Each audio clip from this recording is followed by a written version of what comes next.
Imaginez, une IA qui consomme 100 fois moins d'énergie tout en étant 1000 fois plus rapide? Ce n'est pas de la science-fiction. Pendant que les GPU surchauffent à 700 watts, une révolution silencieuse, inspirée de votre cerveau, est en train de tout changer. L'intelligence artificielle est partout. Elle transforme nos vies à une vitesse folle. Mais derrière cette puissance, il y a un secret bien gardé. L'IA est une ogre d'énergie. Et si je vous disais que nos ordinateurs, même les plus puissants, fonctionnent sur une architecture qui les rend terriblement inefficaces pour l'IA? Aujourd'hui, on va explorer ce problème et découvrir comment des puces révolutionnaires sont en train de réécrire les règles du jeu. Commençons par le Goliath de notre histoire, le calcul numérique traditionnel. Quand on parle d'IA, on pense souvent aux supercalculateurs, aux fermes de serveurs qui tournent 24h/24. Et à juste titre, le fleuron de cette technologie, c'est le NVIDIA H100. C'est une bête de course, un GPU monstrueux avec 80 milliards de transistors, mais cette puissance a un coût. Chaque H100 peut consommer jusqu'à 700 watts. C'est l'équivalent d'un four à micro-ondes, capable de performances incroyables. Imaginez une centaine de ces machines dans un data center. Ça devient vite une facture d'électricité salée et un défi écologique. Mais pourquoi une telle consommation? Le problème vient d'une architecture informatique vieille, de près de 80 ans, appelée l'architecture de von Neumann.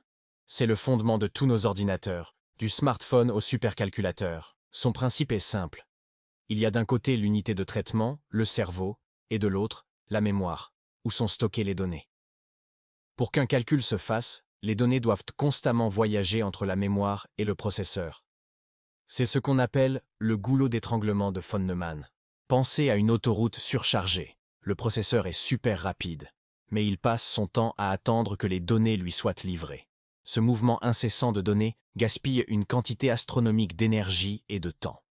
On estime que jusqu'à 90% de l'énergie est dépensée non pas à calculer, mais à déplacer l'information. Face à ce géant numérique vorace, un David plus discret mais redoutable est en train d'émerger. Le calcul analogique en mémoire, ou AIMC. L'idée est simple, et si on faisait les calculs directement là où les données sont stockées? Fini le goulot d'étranglement.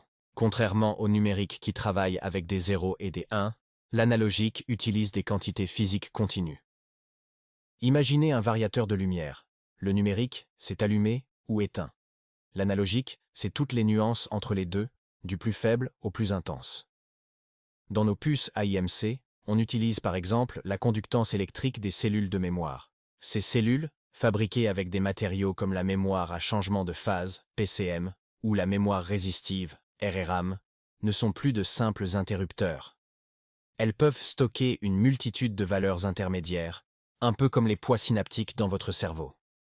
Et le plus fascinant, c'est qu'elles effectuent les calculs, notamment les multiplications matrices-vecteurs essentielles pour le deep learning, sur place, en exploitant les lois fondamentales de la physique. Ce concept de calcul en mémoire n'est pas nouveau, mais il trouve un écho puissant dans notre modèle d'intelligence le plus sophistiqué, le cerveau humain.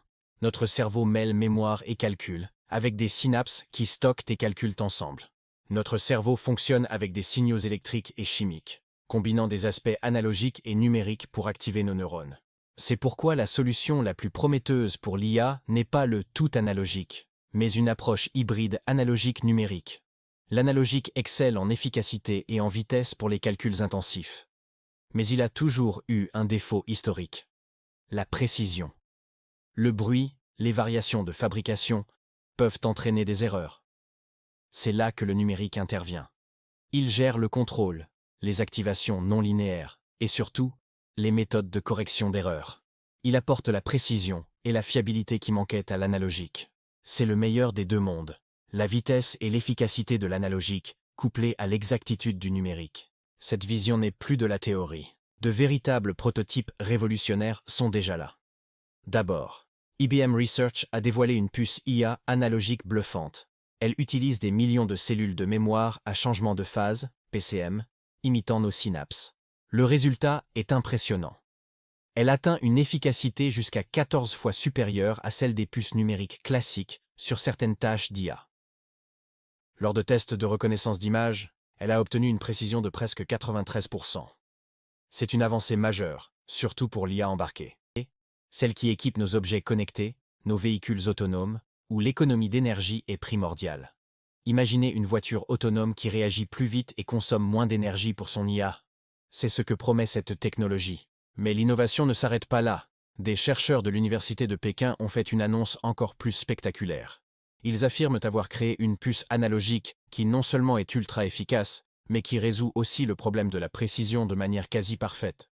Pour certaines opérations très spécifiques, comme l'inversion de matrice, cette puce serait potentiellement 1000 fois plus rapide en débit que le fameux NVIDIA H100.